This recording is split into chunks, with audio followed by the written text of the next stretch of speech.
நிலாவை இந்து சனாதன நாடாக அறிவிக்க வேண்டும். சிவசக்தி முனையை அதன் தலைநகராக அறிவிக்க வேண்டும்.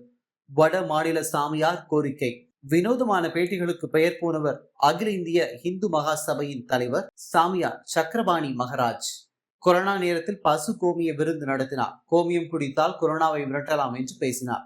கேரளாவில் வெள்ளம் ஏற்பட்ட பொழுது அங்கு மாட்டிறைச்சி சாப்பிடுபவர்களுக்கு எந்த உதவியும் செய்யக்கூடாது என்று குறிப்பிட்டார். தற்பொழுது மீண்டும் ஒரு வினோதமான கருத்தை கூறியுள்ளார். இது வைரலாகி வருகிறது. நிலவில் சந்திரயான் 3 விக்ரம் லேண்டர் தரையிறங்கி உள்ள நிலையில் அதற்காக பிரதமர் மோடிக்கு பாராட்டு தெரிவித்துள்ளார். மேலும் உடனடியாக நிலாவை இந்து சனாதன நாடாக நாடாளுமன்றத்தில் அறிவிக்க வேண்டும் என்று கூறியுள்ளார்.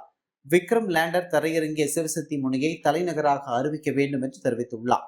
ஜிகாதி சிந்தனை கொண்டவர்கள் நிலாவுக்கு சென்று அதனை கைப்பற்றுவதற்கு முன்பு இந்த வேலைகளை செய்து முடிக்க வேண்டும் என்று மத்திய அரசுக்கு கோரிக்கை விடுத்துள்ளார். அவரது இந்த பேச்சு வைரலாகி வருகிறது.